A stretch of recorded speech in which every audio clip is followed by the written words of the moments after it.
and welcome back to my channel. Today I'm going to be talking about ACOTAR. Oh, not just ACOTAR though. I'm also going to be talking about ACOMAF and ACOWAR as well. I'm kind of at my wit's end with talking about these books. I've already done reviews on TikTok, so if you want to see full reviews, independent reviews for each book, go to my TikTok, same name, Corinne is Literate, and you can watch them there. I also filmed independent reviews of these books for this channel, and I did a really fun thing where I got drunk, progressively more drunk as I talked about each of these books, and then disaster struck and I lost all of those videos when my phone rebooted and none of it had gone to the iCloud because I film all of this on my phone. That was a few weeks ago. I'm still getting over it. I really can't face doing it again. If you really want to see it and you beg for it, maybe I'll do it again one day.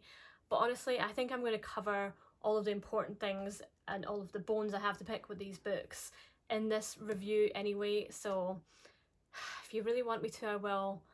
But for now, this is it. I'm going to say my piece and then I'm going to stop talking about these books, okay? Cool. Now just to say, before we get into me kind of slating them a little bit, I will say I like these books. I enjoyed them. I had fun reading them. I read the first one. Everyone said, no, you've got to read the second one. And I was like, okay, well, it was kind of fun, so I do want to see what happens, so let's see. Second one was better. It was quite fun. The ending gagged me and I was like, okay, well, I'm just going to pick up the next one straight away. ACOWAR, I think I actually preferred to ACOMAF. But it did take me a while to get through and it did really lag in the middle. And then by the time I was done with ACOWAR, I was just like, done, I'm not finishing the series for the moment. Since then, I've had a bit of time off. I've got the Frost and Starlight one. I've got it sitting over there. I'm going to read it at Christmas time because I know it's like a Yuletime, Christmas time novella. And I haven't picked up Silver Flames yet. I don't think I'm in the mood to read it. Maybe next spring I'll be in the mood to read it. I kind of read all of these in spring this year. Usually like when that time of year rolls around, when I read other parts of the series, I'm like, oh, suddenly I'm in the mood to read it. So we'll see. Maybe I'll read Silver Flames then, but I've got so many books on my TBR that I'm really excited about reading and that's just not one of them. So we'll see how many like really good books that I'm excited about I get through. Maybe if I get through all of them, I'll have a bit of a blank space and I'll be like, okay, it's time for Silver Flames. But why? Why do I not love these books like other people love these books? These books are super polarizing. I think people either love these books and they're absolutely obsessed, or they kind of hate them, they think they're a bit shit. They will do reviews where they just like take the piss out of it, tear it to shreds, slate it. I identify as someone that's kind of in the middle. Like I give these books like about 3 stars, 2.5, 3.5.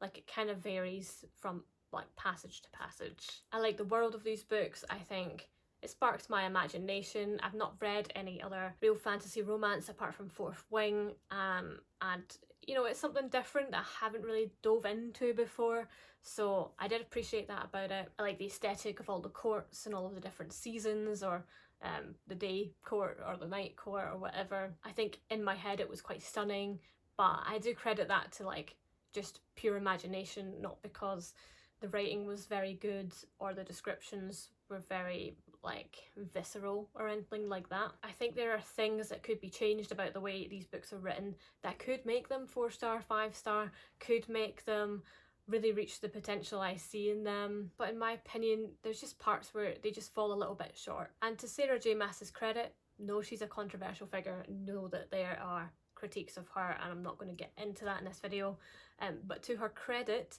she has been very successful. She's very rich. She has written a shit ton of books.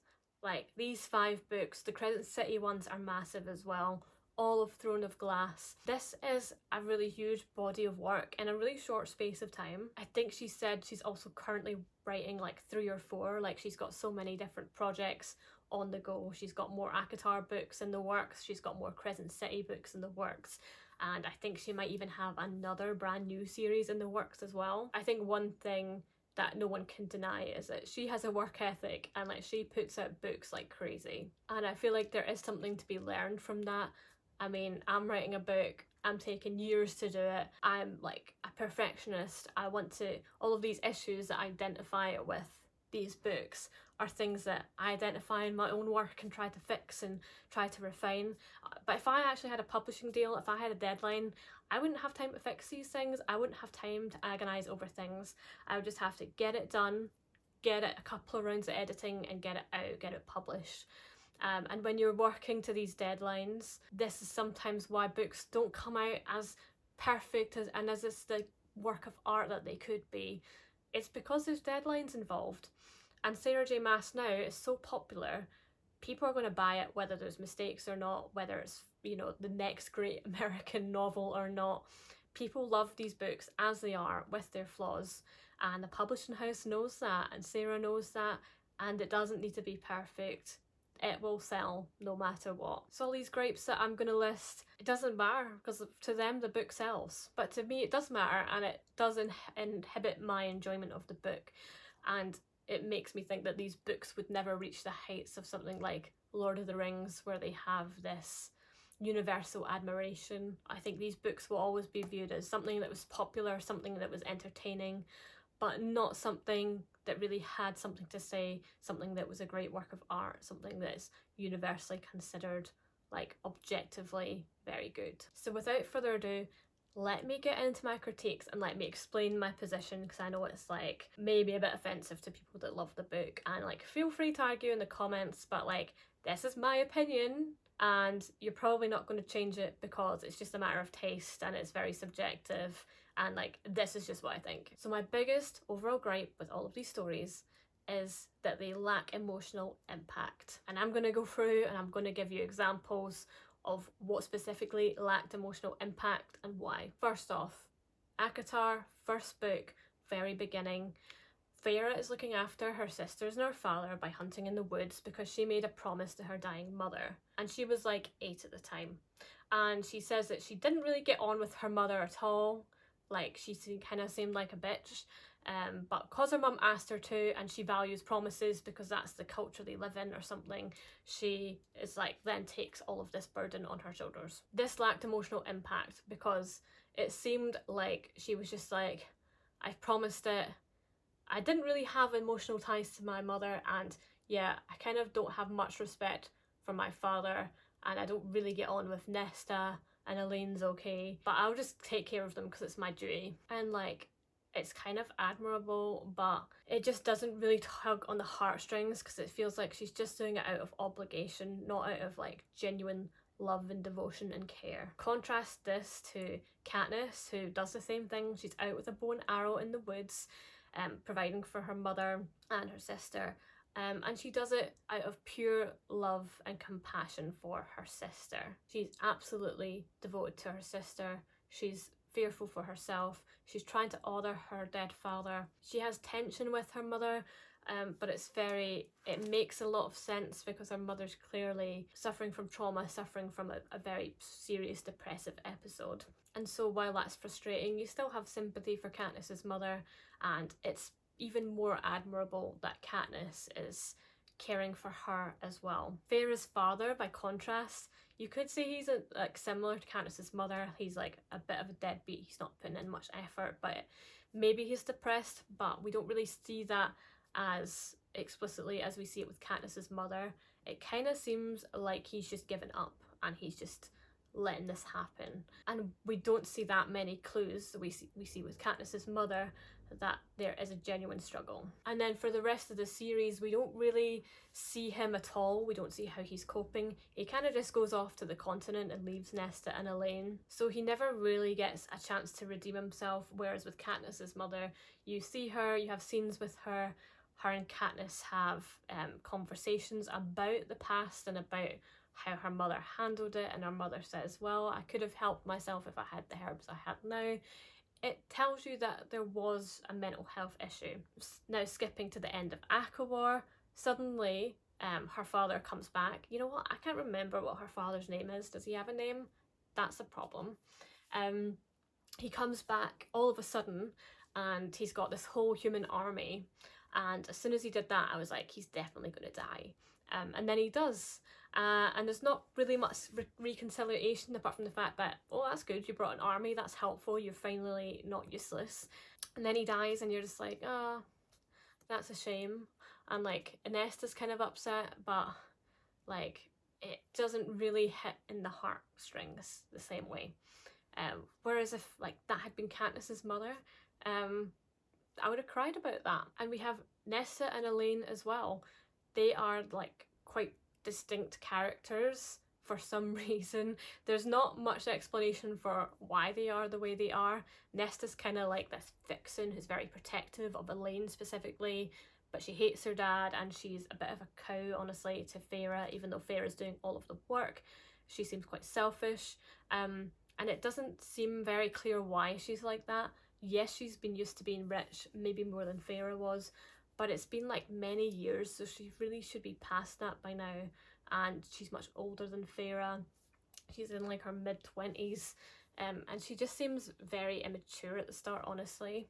I do find her interesting and I like her as a character, especially later on. Obviously she's got, I don't know, some kind of power going on. I will discover that in Silver Flames, I'm sure. But I don't think at the moment there's much rationale for her character as of the first 3 books, and so it makes her being the way she is lack emotional impact. Elaine, she's kind of a wet wipe. She just likes to garden. She's just gentle. She's just like, God bless her heart. She's too gentle for this world. We all must protect her. But she's still older than Feyre and letting Feyre do all of this work. It's very frustrating, and like, I don't think being a gentle soul is any excuse for her allowing Feyre to go off on her own and hunt wild animals in the woods with a bow and arrow. If Elaine was left on her own, she'd be absolutely fucked. Like, she's just kind of useless. She's nice, but she's almost like toxically nice.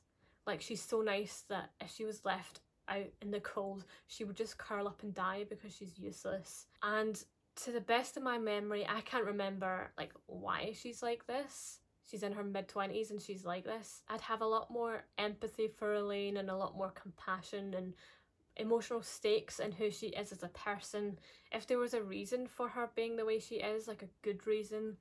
Like, say she went through a trauma distinct from what Feyre and Nesta have been through with the whole, you know, going poor thing, her dad being attacked. If she's been through some additional traumas, some additional struggles that made it so that she then struggled to take care of herself in daily life, then what Feyre does would be way more admirable, and Elaine would be way more sympathetic as a character. But to the best of my memory, I can't think of any reason why Elaine is that way, and therefore she just kind of annoys me. And you don't want your characters to annoy the reader. Characters don't need to be good. They can be straight up evil, but you need your reader to be able to explain why the character is that way and like see from their point of view even if you don't agree with them. This poor characterization of these characters reduces the whole emotional impact of Feyre's sacrifice for her family. Next, moving into book 2, we have like Tamlin's betrayal. Tamlin as a character is a bit of a weird one. In the first book, we find out at the end that he's got a stone heart, so that kind of makes sense why he is a little bit the way he is. I don't think it makes sense that he falls in love with Feyre. I think it makes sense that she falls in love with him. I think he likes to control her because he's a bit of a toxic alpha male, which, you know, you could explain why he's like that due to his stone heart. But by book 2, he doesn't have the stone heart anymore. He has a normal heart back, I believe. And so you'd expect to see a change for the better. And instead we see a change for the worst, and it's not just because of the trauma of what he's been through, of what they've all been through. Out of nowhere, he's very toxic and controlling, very possessive, and it seems like he's just very sexist because the world he grows up in is very sexist. He then can't really accept what Feyre has done and kind of going off with Rhys, and so he ends up betraying her and siding with Hybern. And that just seems like a very, very unhinged decision for someone that was so traumatised by Amarantha and had this curse placed on them by Hybern's like second in command. He spent all of the first book fighting these monsters from Hybern that have been in his lands, and now he's just letting them all in the second book because he's gone mad over his love, and this love is based on possession. I just don't think it makes that much sense. And because it doesn't make that much sense, it lacks emotional impact. I don't feel it's like it's Tamlin's fatal flaw coming back to bite him in any way. I just feel like Tamlin's making a stupid decision, and therefore I can't empathise with him at all either. Then let's fast forward to the battle at the end of ACOTAR. We have Amran, who kind of sacrifices herself by becoming a creature and then comes back to life. We have Rhys, who sacrifices himself and then comes back to life in the same way that Feyre did. Seemed very unlikely that he was going to stay dead anyway, and so it seems like Sarah is just kind of baiting us to be like, oh my god, no, oh, it's okay. And it's like kind of clear what she's doing, and it takes the emotional impact out of it. If they just let Amran be dead, or if they instead they hadn't gone overboard with killing Rhys, but instead had him be like maimed or like permanently changed by the sacrifice he made, then the sacrifice would actually mean something. I never believed he would actually die. So I think by dialing it back down to just something serious injury happening to him instead, and him then feeling the consequences of that permanently, I think that would have had more emotional stakes in the battle. It would have felt more bittersweet ending. Instead it just felt like, oh, it all kind of worked out, everything's fine, yay. And that's nice, but it just doesn't make me think about the book long after I've put it down. It doesn't make me go, oh, you know, think about the Hunger Games final battles. You know, all of our main characters kind of survive, but we lose some very beloved side characters, and even our main characters, if you look at Peeta, Katniss, they are forever changed by the events of the book. Katniss is extremely burned, she's extremely traumatised, and Peeta is completely different. He's kind of finding his way back to who he was, but he'll never be the same. And Gale, by what happened to him, he's not physically damaged, but emotionally he's also very damaged. His relationship with Katniss, his friendship, can never be the same again. And it really shows the kind of impacts of war on people. Whereas ACOTAR, the impacts of the war feel very light, like they kind of just go home and it's all happily ever after.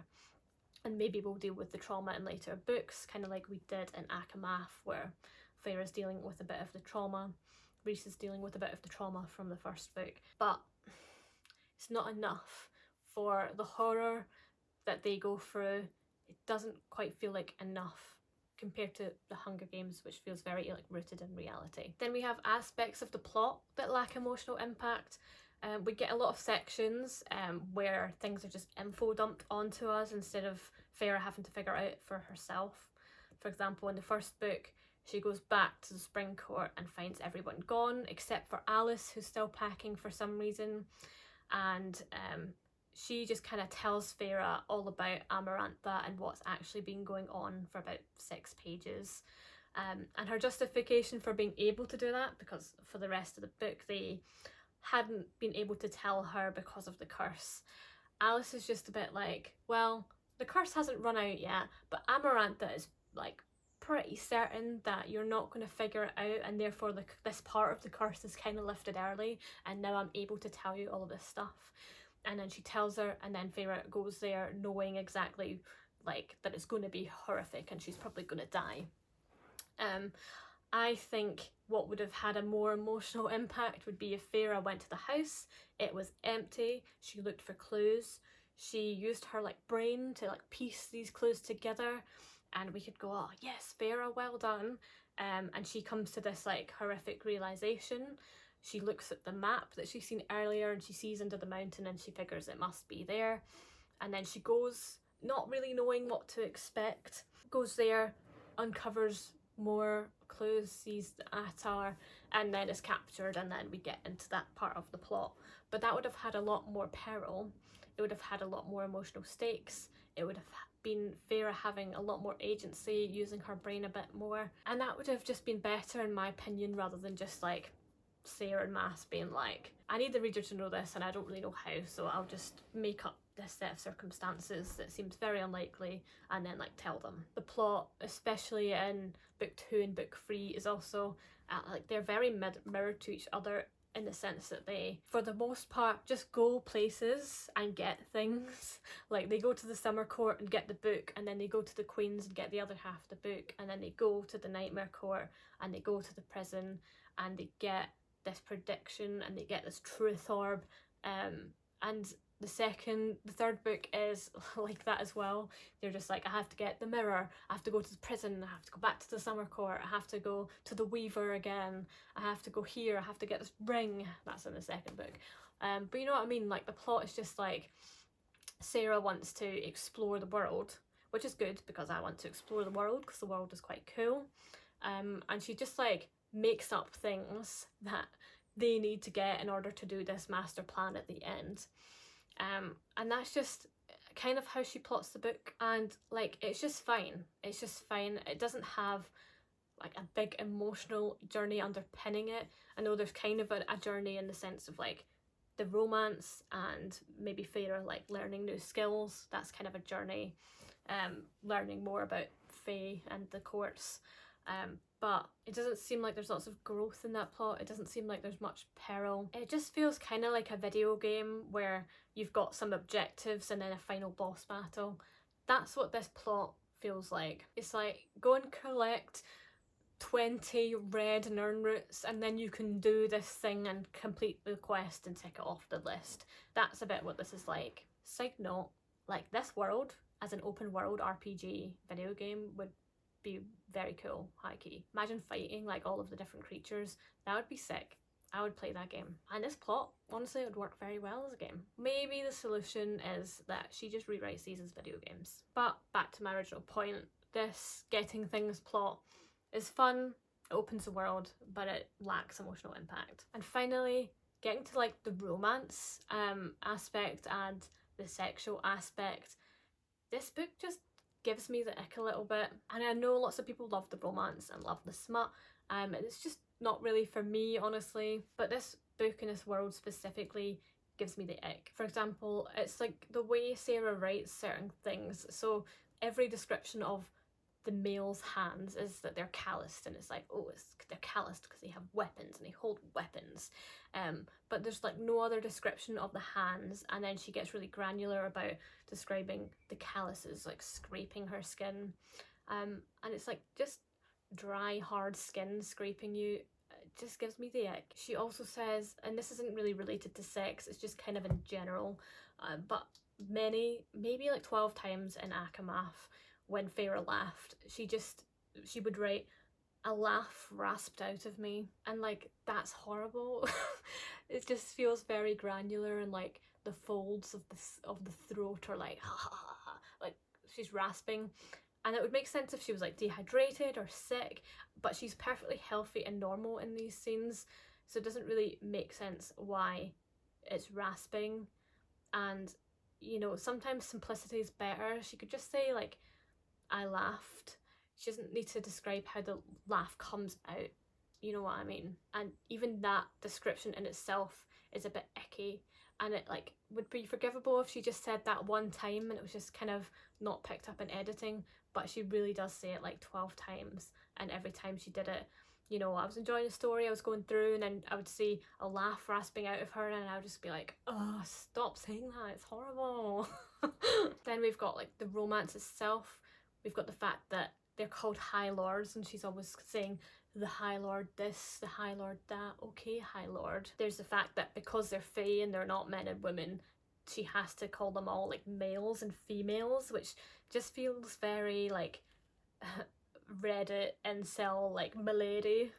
Oh, males and females, you know, do you know what I mean? Just, it gives me the ick. And then there's the fact that sex is kind of referred to as mating and mating bond, and even though like most Fae sex doesn't result in offspring, the fact that it's still called mating is, it's all very like gender and like reproduction absolutist. It's very much like males and females mate and have offspring. It feels almost scientific in a way, and like not in a sexy way. And I know there's probably people that like that kind of dominance, submissive kind of dynamic of being like, Sir, High Lord, male, but it is very alpha male podcaster, and that gives me the ick as well. We've got their like creature elements. Like we've got Tamlin's claws that he kind of slides and like cuts off her underwear.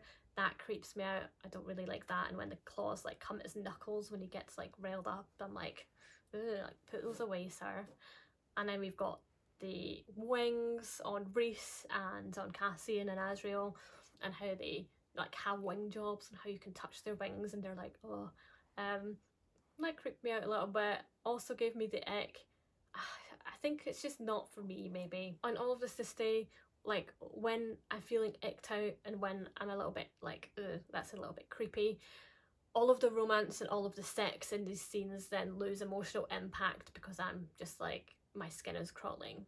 Don't touch me with those claws kind of thing. And so even the thing that people love about this book, which is the smut, is the kind of fairy porn aspect, wasn't for me because of these icks and because of this lack of emotional impact. So I could go on, I could give more examples where the emotional impact was lacking, but if I say emotional impact one more time or ick one more time, I might just lose my mind. So I'm going to wrap it up there. I've probably pissed off enough people by now, and I think I've proven my point on why I have the opinion that I have. So let's call it a day there. Feel free to argue with me in the comments if you love this book and you hate me for my opinion. I'm probably not going to respond to any hate if you're rude, so, you know, wear yourself out with that. If you agree with me, let me know some of your icks in the comments and let me know what was the biggest thing that lacked emotional impact for you. I will be reading Frost and Starlight soon and Silver Flames at some point. Like I said at the beginning, I did quite enjoy the books, didn't hate them. This isn't a hate video, this is just me explaining how it could have been better for me personally. So if you want to see my reviews of the next ones, subscribe. Might have to wait a few months for the next ones, but that's fine. Like this video if you liked it, dislike it if you disliked it, I don't care. And thank you for watching. Bye!